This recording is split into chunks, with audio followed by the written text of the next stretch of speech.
बिस्मिल्लाहिर्रहमानिर्रहीम। अस्सलाम वालेकुम स्टूडेंट्स। तो फाइनली तौर पर जो सबसे मुश्किल जो टॉपिक लगता है फंक्शंस के अंदर वो हम पढ़ने जा रहे हैं इतनी आसान तरीके से कि आपको भी क्या लगने लगे, बच्चों वाला। तो आए स्टार्ट करते हैं।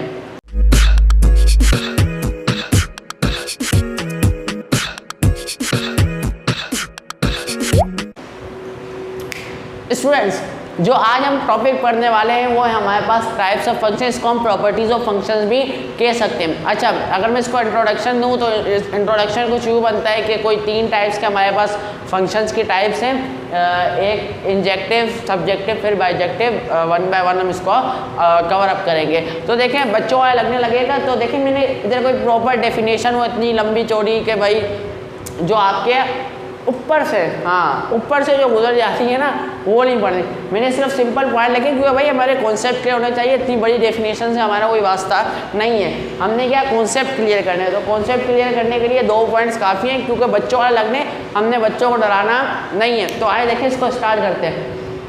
अच्छा, पहला पॉइंट जो इंजेक्टिव फंक्शन है, इंजेक्टिव फंक्शन को हम क्या कहते हैं, into and one one function भी कहते हैं। क्या कहते हैं? Into and one one function कहते हैं। किसको? इंजेक्टिव फंक्शन को। ये 2 नाम है इसके, ठीक है। अच्छा देखें 2 पॉइंट्स पढ़ रहे हैं और इससे हमको इंजेक्टिव फंक्शन समझ में आएगा। फिर इसी तरह 1 पॉइंट पढ़ेंगे सब्जेक्टिव फंक्शन समझ में आ जाएगा। फिर 1 पॉइंट पढ़ेंगे इंजेक्टिव सब्जेक्टिव बाइजेक्टिव फंक्शन समझ में आ जाएगा। तो कुछ भी मुश्किल नहीं है। तो आपको इस वीडियो के एंड तक जुड़े रहना है ताकि आपके कॉन्सेप्ट बिल्कुल क्लियर हो जाए और आपको भी क्या लगने लगे, बच्चों वाला। तो आए देखें स्टार्ट करते हैं। लिखा हुआ है all codomain should not be range, यानी कि सारे कोडोमेन को रेंज नहीं होना चाहिए। सारे कोडोमेन को रेंज नहीं होना चाहिए, ठीक है। ये बिल्कुल इसी तरह जैसे क्लास में बच्चे होते हैं ना अच्छे पढ़ने वाले, आप जैसे तो वो कहते हैं कि सारे स्टूडेंट को अच्छा नहीं पढ़ना चाहिए ताकि हमारी पोजीशन है। सेम इसी तरीके से इंजेक्टिव फंक्शन का पहला पॉइंट है कि सारे कोडोमेन रेंज नहीं होने चाहिए। अब देखें कोडोमेन क्या होते हैं और रेंज क्या होता है, ये अभी हमने पढ़ लिया था। कोडोमेन क्या होते हैं? दूसरे सेट के एलिमेंट्स को हम कोडोमेन पर कहते हैं। दूसरे सेट के एलिमेंट्स को हम क्या कहते हैं? कोडोमेन। तो इस सेट, ये दूसरा सेट है ना, तो इसके कोडोमेन कितने? 4। और रेंज किसको कहते हैं? अगर ये इमेज बना लें, तो इनको हम क्या कहते हैं? रेंज। तो अब देखिए इसके अंदर कोडोमेन कितने? 4। कोडोमेन कितने? 1 2 3 4। कोडोमेन कितने देखें? 4। कोडोमेन कितने हैं? 4। 1 2 3 4। और रेंज कितनी है? 3, क्योंकि 3 ने इमेज बनाई है। 1 2 3 ने इमेज बनाई है। और कितने कोडोमेन कितने? 4। तो कोडोमेन रेंज अभी मैंने आपको समझा दिया, तो दोबारा इतना डिटेल में हम नहीं जा रहे। तो देखें पहला पॉइंट आपको समझ में आ गया कि इंजेक्टिव फंक्शन के लिए एक ऐसा फंक्शन जिसके अंदर सारे कोड देखें दूसरे सेट के, सिंपली मैं इसको करूं तो पहले पॉइंट के मुताबिक इंजेक्टिव फंक्शन वो फंक्शन है जिसके अंदर दूसरे सेट का कोई एक आध ऐसा एलिमेंट हो या 2 3 जितने भी हो सकते हैं, कोई एक कम से कम होना चाहिए जिसकी इमेज नहीं बनी हुई हो, ठीक है। इतनी बात आपको क्लियर हो गई। दूसरा पॉइंट क्या है? Every range has a unique image. अब देखें हमने पढ़ा था फंक्शन की डेफिनेशन में कि फंक्शन क्या होते हैं, जिसके अंदर जो डोमेन है ना उसकी एक यूनिक इमेज होनी चाहिए। उसकी क्या होनी चाहिए? एक यूनिक इमेज। मगर देखें अगर डोमेन की तो यूनिक इमेज है तभी वो फंक्शन है, मगर ये कोड डोमेन की यूनिक इमेज हो या ना हो, बल्ले 1 से 2 बन रही हो, फंक्शन तो है। मगर इंजेक्टिव फंक्शन नहीं है अगर उसकी 2 इमेज बन रही हैं। अगर कोड डोमेन की 2 इमेजेस बन रही हैं, यानी कि अगर रेंज का जो कोड डोमेन, अब तो जब इमेज बन रही है तब रेंज हो गया वो एलिमेंट। अगर दूसरे सेट में किसी एक एलिमेंट की 2 इमेज बन रही हैं तब भी वो इंजेक्टिव फंक्शन नहीं है। तो क्या होना चाहिए? यूनिक इमेज होनी चाहिए। यानी कि स्टूडेंट्स यूनिक इमेज होनी चाहिए, यानी कि एक एलिमेंट की 2 इमेजेस, क्या नाम है, दूसरे सेट के एलिमेंट की कोई भी 2 इमेजेस नहीं होनी चाहिए। देखो पहले सेट की तो होनी नहीं चाहिए वरना फंक्शन नहीं है। इंजेक्टिव फंक्शन में दूसरे की नहीं होनी चाहिए वरना इंजेक्टिव में। अच्छा अब मैं इसको सिंपल करता हूँ। पहला पॉइंट में क्या है कि कोई ना कोई एक एलिमेंट खाली होना चाहिए दूसरे सेट में जिसकी इमेज नहीं बन रही हो, और कोई ऐसा एलिमेंट भी नहीं होना चाहिए जिसकी 2 इमेजेस बन रही हैं, ठीक है। तो उम्मीद है आपको इंजेक्टिव फंक्शन समझ में आ गया। अब फ्रेंड्स जो मैंने इंजेक्टिव फंक्शन अभी आपको पढ़ाया है उसके अंदर जब मैं अभी एक्सरसाइज सॉल्व करने लगा तो थोड़ा सा जो डिफरेंस आ रहा है। देखिए मैंने आपको 2 पॉइंट्स बताए थे इंजेक्टिव फंक्शन के लिए। पहला ये है कि सारे कोडोमेन रेंज नहीं होने चाहिए और दूसरा हर रेंज की यूनिक इमेज है। जब ये दोनों पॉइंट मिलते हैं तब इंजेक्टिव फंक्शन बनता है। ये बात हमारी क्लियर हो गई, मगर अब मेरी बात सुने, ये दोनों पॉइंट एक अलग-अलग सब टाइप ऑफ फंक्शन के पॉइंट्स है, ठीक है। इनटू फंक्शंस क्या होता है कि उसके अंदर सारे जो कोडोमेन है वो रेंज नहीं होने चाहिए। कुछ ऐसा फंक्शन जिसके अंदर जो सारे कोडोमेन है वो रेंज नहीं है, वो कौन सा फंक्शन है? Into function.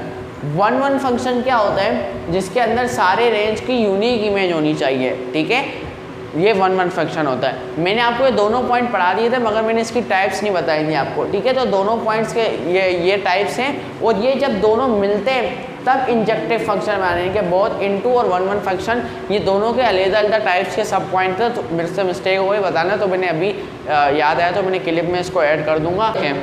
हमने बता दें कि इंजेक्टिव फंक्शन यानी एग्जांपल समझते बहुत अच्छे समझ में आ जाएगा। तो देखिए पहला पॉइंट इसके ऊपर अप्लाई करते हैं, all codomain should not be range, यानी कि कोई एक ऐसा कोडोमेन होना चाहिए जिसकी जो रेंज ना बनाओ। तो देखिए दूसरे ये सेट 2 के लिए बात हो रही है, ये दोनों पॉइंट सेट 2 पे अप्लाई होंगे। अच्छा, कोई ऐसा कोई ऐसा है एलिमेंट जिसके अंदर रेंज ना, कोई कोडोमेन जिसके अंदर रेंज, तो जी हाँ, फॉर रेंज नहीं बना यानी कि इसकी इमेज नहीं बनी तो रेंज नहीं है ये। तो पहला पॉइंट तो क्या हो गया हमारा क्लियर। अब दूसरे पे आए, every range has unique image, her range की क्या होनी चाहिए? Unique image. तो देखिए इसकी एक ही इमेज बन गई, इसकी एक ही बन गई, मगर इसकी क्या बन गई? 2 इमेज। तो इसका मतलब दूसरे पॉइंट पे होकर क्या हो गया? फेल हो गया। तो इसका मतलब ये इंजेक्टिव फंक्शन नहीं है, तो नो पे टिक। अब देखें ये इंजेक्टिव फंक्शन है, तो देखें पहला पॉइंट इसके ऊपर अप्लाई करें, सारे कोडोमेन को रेंज नहीं होना चाहिए। देखें तो यहाँ तो सारे कोडोमेन की मैपिंग हुई है, सारे कोडोमेन की इमेज बनी है, तो मतलब सारे कोडोमेन क्या है? रेंज है।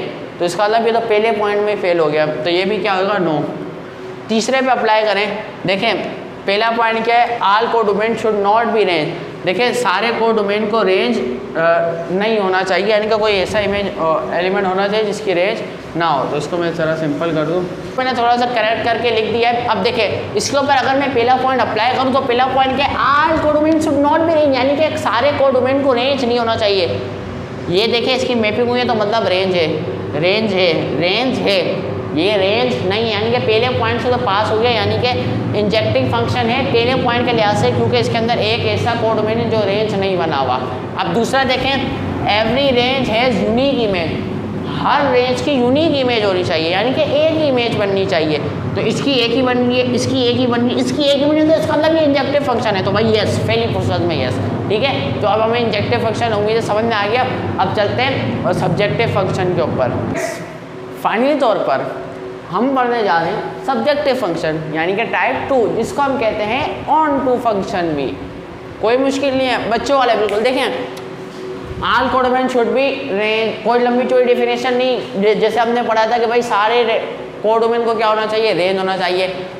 इंजेक्टिव में क्या पढ़ा था? नहीं होना चाहिए, इधर पढ़े होना चाहिए। कोई मुश्किल है? बिल्कुल नहीं बच्चों वाला। ये देखें इट इज़ सब्जेक्टिव फंक्शन, बताना है कि नहीं। देखें इस ये रेंज बना, कोडोमेन रेंज बना क्योंकि इसकी इमेज बनी है, कोडोमेन रेंज बना क्योंकि इसकी इमेज बनी हुई है, कोडोमेन रेंज बना हुआ है, इसकी इमेज नहीं बनी हुई क्योंकि ये रेंज भी नहीं है। तो इसका मतलब ये तो सब्जेक्टिव फंक्शन नहीं है। ये देखें कोडोमेन जो है वो रेंज बना हुआ है, कोडोमेन रेंज बना है, यानी कि सारे कोडोमेन रेंज बने हुए हैं, तो ये सब्जेक्टिव फंक्शन है। 1 मिनट नहीं लगा हमें सॉल्व करने में। अब देखें ये होते हैं बाय 1 गेट 1 फ्री, 50% ऑफ। हमने इंजेक्टिव डिटेल में समझा, सब्जेक्टिव खुद ब खुद आ गया समझ। अब देखें बाइजेक्टिव आपको कितनी जल्दी समझ में आता है, तो स्टार्ट करते हैं उसको। फाइनल तौर पर हम पढ़ने जा रहे हैं हमारे टाइप्स ऑफ फंक्शन की लास्ट टाइप, जिसमें हमने पढ़नी है बाइजेक्टिव फंक्शन। बाइजेक्टिव फंक्शन को हम into and onto function, यानी कि जो सब्जेक्टिव इंजेक्टिव का दूसरा नाम था ना इनटू और ऑन टू, तो इसका दोनों नाम है, into and onto function कहते हैं, और इसको बाइजेक्टिव फंक्शन, जैसे नाम से ही पता लग रहा है इनटू भी ऑन टू भी है। तो बाइजेक्टिव फंक्शन क्या होता है? वो इंजेक्टिव भी होता है, सब्जेक्टिव भी होता है, यानी कि इनटू भी होता है, ऑन टू भी होता है, यानी कि जो हमने पहले टाइप्स पढ़ी वो दोनों फंक्शन, अगर दोनों की प्रॉपर्टीज़ अप्लाई हो रही हैं तो वो क्या है? Bijective function. तो देखें मैंने उनकी दोनों की प्रॉपर्टीज़ लिख दी हैं। देखें पहले इंजेक्टिव में पढ़ा था हमने कि सारी रेंज को डोमेन नहीं होना चाहिए, और दूसरी प्रॉपर्टी इंजेक्टिव में क्या पढ़ी थी कि हर रेंज की यूनिक इमेज होनी चाहिए। दूसरे हमें पढ़ा था all codomain should be range, यानी कि हर रेंज को डोमेन, हर कोडोमेन को रेंज होना चाहिए। तो स्टूडेंट देखें, इसको डिटेल में बात करने से पहले यहाँ पे 2 पॉइंट्स हमारे पास कोलाइड कर रहे हैं, यानी कि एक कह रहा है कि रेंज होना चाहिए, दूसरा कह रहा है रेंज नहीं होना चाहिए। तो बाइजेक्टिव के अंदर मैंने कहा दोनों होने चाहिए, तो दोनों की प्रॉपर्टी, मगर इस पॉइंट पे आकर एक को क्या करना पड़ता है, हमको एलिमिनेट करना पड़ता है। देखें ये इंजेक्टिव फंक्शन की प्रॉपर्टी यहाँ पे लग रही है, तो अब यूँ समझ लें हमें एक सब्जेक्टिव की लगानी है, ठीक है। तो सब्जेक्टिव की दूसरी प्रॉपर्टी को क्या कर देंगे, हम मिटा देंगे। तो अब ये क्या बन गया, अब ये सही पॉइंट बन गया बाइजेक्टिव फंक्शन के। मैंने आपको समझाने के लिए लिखा था ताकि आपको समझ में आ जाए कि 2 पॉइंट्स कोलाइड करें। अच्छा, अब डिटेल में समझें बाइजेक्टिव फंक्शन क्या होता है। ये प्रॉपर्टी किसकी है, सब्जेक्टिव की, यानी कि हर कोडोमेन को रेंज होना चाहिए। ये प्रॉपर्टी किसकी है, इंजेक्टिव की, कि हर देखो रेंज तो हो मगर क्या हो, यूनिक इमेज हो, ठीक है। कोडोमेन जो रेंज बन रहा है उसकी क्या होना चाहिए, यूनिक इमेज होनी चाहिए। देख फ्रेंड्स, बाइजेक्टिव फंक्शन में अभी मैंने आपको बताया वो किसका सम होता है, सब्जेक्टिव और इंजेक्टिव फंक्शन का। मगर याद रहे इंजेक्टिव फंक्शन में का एक जो पॉइंट है वो क्या है कि सारे कोडोमेन रेंज नहीं होने चाहिए, और सब्जेक्टिव का पॉइंट है सारे कोडोमेन रेंज होने चाहिए, ठीक है। तो ये दोनों पॉइंट मिक्सअप कर लेते हैं, उधर मैंने आपको मिटा के बता दिया था, मगर इधर आप अब क्लियर कर लें थोड़ा सा। अभी मैंने आपको जैसा लिदर से वीडियो में बताया था कि इंजेक्टिव फंक्शन 1 और n2 का सम होता है, ठीक है। मगर n2 का पॉइंट को हम निगलेक्ट कर दिया था, मैंने ये नहीं बताया थी टाइप कौन सी है, ठीक है। तो अगर ऑन सब्जेक्टिव और 1 फंक्शन हो तो बाइजेक्टिव फंक्शन होगा, और अगर n2 और 1 फंक्शन हो तो इंजेक्टिव फंक्शन होगा। अब मेरी बात सुने, आप जहाँ पे बैठे हुए वहाँ पे आराम से सुकून से बैठें, हवा के नीचे एक गिलास ठंडा पानी पिए और सुकून से सांस लें, और इन पॉइंट्स को आप गौर से एक दफ़ा पढ़ लें, क्योंकि वीडियो तो आपने देख ली है और आपको इससे बहुत ज़्यादा क्लियर हो जाएगा, समझ में इंशाल्लाह आ जाएंगे। कैन अब हम एग्जांपल समझते हैं, हमें और अच्छे देखें क्या ये बाइजेक्टिव फंक्शन। तो इसके ऊपर पहला पॉइंट अप्लाई करते हैं, all codomain should be range. क्या इधर सारे कोडोमेन रेंज हैं, तो सी जो है वो रेंज नहीं है क्योंकि इसकी इमेज नहीं बनी है, तो इसका मतलब ये तो नहीं है। क्या ये है, तो देखिए पहला पॉइंट अप्लाई करते हैं, all codomain should be range, यानी कि हर कोडोमेन को रेंज होना चाहिए। तो 2 कोडोमेन दोनों रेंज हैं, तो मतलब पहला पॉइंट तो सेटिस्फाई। और दूसरा every range should be have unique image, her range की यूनिक इमेज होनी चाहिए। तो ये यूनिक इमेज है नहीं, 2 इमेज बन रही है, तो मतलब ये भी नहीं है। ये क्या बाइजेक्टिव फंक्शन है। तो देखें पहला पॉइंट इसको अप्लाई करें कि all codomain should be range, तो सारी कोडोमेन क्या होनी चाहिए, रेंज। तो ये भी रेंज है, ये भी रेंज है, क्योंकि इनकी भी क्या होनी है, इमेज बनी हुई है। तो और क्या दूसरी, every range should have unique image, her range की क्या होनी चाहिए, यूनिक इमेज होनी चाहिए। देखें यूनिक है ना, किसी की 2 तो नहीं बनी, तो इसका मतलब ये बाइजेक्टिव है। तो आई होप आपको इंजेक्टिव, सब्जेक्टिव, बाइजेक्टिव समझ में आया होगा। अगर वीडियो अच्छी लगे, बच्चों वाला लगे, तो नीचे लिख दें कमेंट में भाई ये क्यों तो बच्चों वाला है। और सब्सक्राइब कर दें, गुस्से से लाल हो गया वैसी बटन के भाई इतनी मेहनत और आप सब्सक्राइब नहीं कर रहे हैं, ये तो खुली तजाद है, ज़्यादती है, ठीक है। तो आप उसको सब्सक्राइब कर दो, और अच्छी लगे अगर वीडियो, अगर अच्छी लगे तो लाइक कर दे, और अगर कुछ समझ में ना आया हो तो आपकी मर्ज़ी है डिसलाइक कर दें, तो डिसलाइक कर दे, कोई इशू नहीं है। मगर कमेंट में बताएं क्या चीज़ समझ में नहीं है, ताकि अगली दफ़ा उसका ख्याल रखें। अपना बहुत सारा ख्याल रखें, पेपर्स की तैयारी करते हैं, मिलते हैं इंशाल्लाह नेक्स्ट वीडियो के अंदर।